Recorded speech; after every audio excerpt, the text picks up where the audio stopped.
जिसको TRS party और हमारी पार्टी ने दिया, जिसको स्पीकर साहब ने कबूल किया।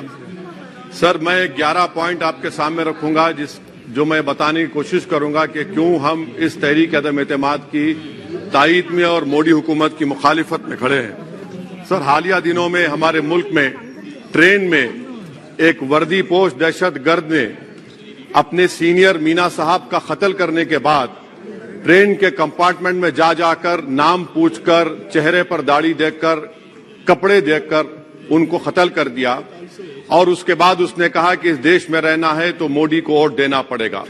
मैं हुकूमत से जानना चाहूंगा कि क्या ये अक्सरियती तबके की एक्सट्रीमिज्म और रेडिकलाइजेशन की बेहतरीन मिसाल नहीं है, और अगर है तो फिर हुकूमत इस पर क्या करेगी।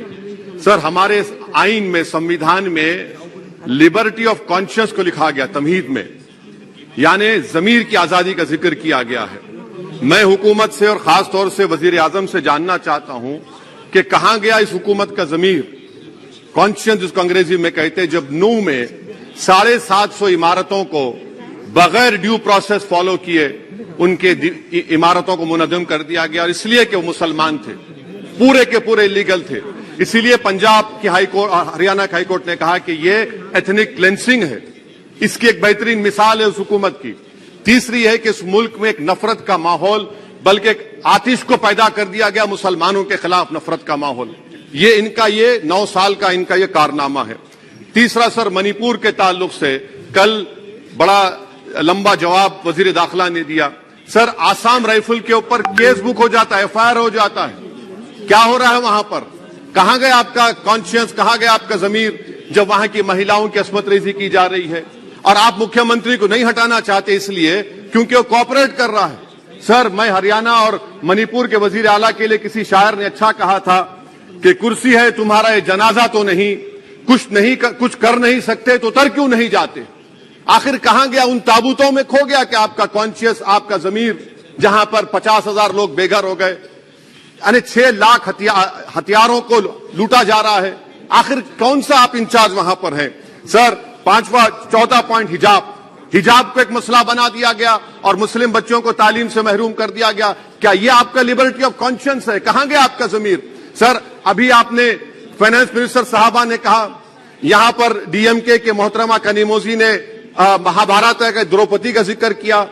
मैं ये पूछना चाहता हूं, बिल्किस बानो इस देश की बेटी है या नहीं? जिस बिल्किस बानो को 11 लोगों ने रेप किया, प्रेग्नेंट थी, उसकी मां का रेप किया, उसकी बेटी को कत्ल कर दिया, उसकी मां का कत्ल कर दिया, आपने कातिलों को रिहा कर दिया। ये आपका कॉन्शियंस है? ये आपका कॉन्शियंस है? आप तो मेजोरिटेरियन पॉलिटिक्स को फरोग दे रहे हैं। सर, चौथा, आज चाइना के ऊपर कोई नहीं बोलते हैं। प्रधानमंत्री मोदी ने उस वक्त 2013 में जब प्रधानमंत्री नहीं थे, कहा था कि समस्या बॉर्डर पर नहीं, दिल्ली में है। अगर हम अपनी जमीन पर हैं तो डिसएंगेजमेंट क्यों कर रहे हैं? क्या आज चीन हमारी जमीन पर नहीं बैठा है? क्या आज चीन से आप बातचीत कर रहे हैं? आप डिसएंगेजमेंट कर दिए। बताइए डी एस्केलेशन, डी इंडक्शन कब होगा? मैं आपके जरिए से हुकूमत को बता रहा हूं कि अगर प्रधानमंत्री ने अहमदाबाद में शी जिनपिंग को बुलाकर झूला झुलाया था, क्या हुआ? क्या नतीजा निकला उसका? चेन्नई दिखाया, क्या नतीजा निकला? सर, इसलिए चीन पर बोलिए, चीन को उखाड़ कर फेंकिए। सर, और एक पॉइंट जिस पर मैं मुखालिफ तायीद में खड़ा हूं, हाई इन्फ्लेशन है इस मुल्क में, हाई अनएम्प्लॉयमेंट है, स्टैग्नेटिंग कंजम्पशन है। इसकी वजह से महिलाओं में हाई एनीमिया लीड कर रहा है। ये हुकूमत इसकी जिम्मेदार है। सर, कुलभूषण जाधव कहां है? पाकिस्तान में बैठा है, आप क्यों नहीं लेके आते? आप विश्वगुरु कहते हैं, कुलभूषण जाधव को भूल गए आप। कतर में 8 नेवी ऑफिसर 1 साल से जेल में हैं, आप नहीं ला सके उनको। सर, और एक चीज, 1991 का प्लेसेस ऑफ वर्शिप एक्ट इस ऐवान में पास किया गया था कि तारीख के जख्मों को नहीं खुरेदा जाएगा। आप खुरोद रहे हैं उनको। मैं आपको इंतबाह दे रहा हूं, वार्न कर रहा हूं, इस मुल्क को 90 के दहे में मत लेकर जाइए। 91 का एक्ट सुप्रीम कोर्ट में जवाब दीजिए कि आपकी हुकूमत 91 प्लेस ऑफ वर्शिप एक्ट की कायम है, उस पर कायम रहेगी। यूसीसी, सर, इस यूसीसी का फार्मूला क्या है? एक मुल्क में एक मजहब, एक कल्चर, एक जबान। ये तो डिक्टेटरों का फार्मूला है। भारत एक गुलदस्ता है, भारत एक मोजाइक है। यहाँ पर बेशुमार जबानें, बेशुमार मज़ाहिब बोले जाते हैं और हिंदू अनडिवाइडेड फैमिली में Now, OIC ji, please try to conclude. Sir I am concluding 8 crore 75 Hindu खानदानों को 3,800 करोड़ डिडक्शन मिला। इसके बारे में आप क्या कहेंगे सर? और मैं कंक्लूड करने से पहले आपको बताना चाह रहा हूं कि माइनॉरिटी वेलफेयर का बजट 40% कम कर दिया गया। पढ़ो प्रदेश, प्री मैट्रिक स्कॉलरशिप कम कर दी गई, मौलाना आजाद फाउंडेशन खत्म कर दिया गया फेलोशिप, और इसकी वजह से 1,80,000 मुसलमान हायर एजुकेशन में गायब हो चुके हैं। सर, मैं इख्तिताम में कह रहा हूं कि पसमानदा मुसलमान से प्रधानमंत्री को बड़ी मोहब्बत है।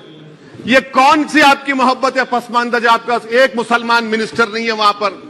इखलाक से लेकर, पीलू खान से लेकर, अफान अंसारी से लेकर लुकमान अंसारी, मॉब लिंचिंग पूरे पसमानदा मुसलमान की होती है।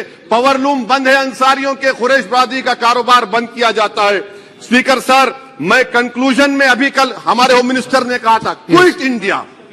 अगर इनको मालूम हो जाए कि क्विट इंडिया का नारा एक मुसलमान ने दिया था तो वो भी नहीं बोलेंगे, वो नहीं मालूम था उनको। उसका मैं कंक्लूड कर रहा हूं, उसका नाम यूसुफ मेहर अली था सर। यूसुफ मेहर अली ने क्विट इंडिया का नारा बनाया, जिसको महात्मा गांधी ने सारे देश में एक पैगाम किया। मैं कंक्लूड कर रहा हूं सर, इस देश में अगर आज क्विट इंडिया करना है तो कहना पड़ेगा चाइना क्विट इंडिया। जो गौ रक्षक है जिसका नाम मोनू है, वो आपके लिए मोनू डार्लिंग बन गया है, उसको कहिए क्विट इंडिया। सर, जो लोग तुष्टीकरण की राजनीति आप कर रहे हैं, आप हिंदू अक्सरियती लोगों में हथियार बांट रहे हैं, ये आप देश के लिए खतरा पैदा कर रहे हैं। Sir, I am concluding.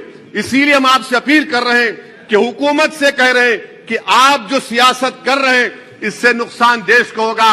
प्रधानमंत्री जब खड़े होकर जवाब देंगे, हम उनसे पूछना चाह रहे हैं, पॉइंटेड क्वेश्चन है, क्या देश बड़ा है या हिंदुत्व गोलवालकर की आइडियोलॉजी बड़ी है? मैं इस तहरीक अदम एतमाद की तायद में खड़ा हूं और हुकूमत की मुखालिफत में। सर, एक आधा मिनट सर, दो लोग, दो महाज है इस मुल्क में, एक चौकीदार है, एक दुकानदार है। एक चौकीदार है, एक दुकानदार है। जब जुल्म हम पे होता कोई मुंह नहीं खोलते। यूएपीए का कानून अमित शाह ने लाया, इन दुकानदारों ने तायद की। आज उस यूएपीए का कानून में 83 साल का बुढ़ा सिपर खत्म करो, सिपर नहीं होने से मर गया। आखिर कब तक दुकानदार और चौकीदार हमारी लाशों पर सियासत? सर, हम कंक्लूडिंग, कब तक सियासत करेंगे? अगर आप जुल्म के खिलाफ आवाज नहीं उठाएंगे तो आपकी दुकानदारी नहीं चलेगी, चौकीदार को पकड़ेंगे, तीसरा महाज करेगा। शुक्रिया सर।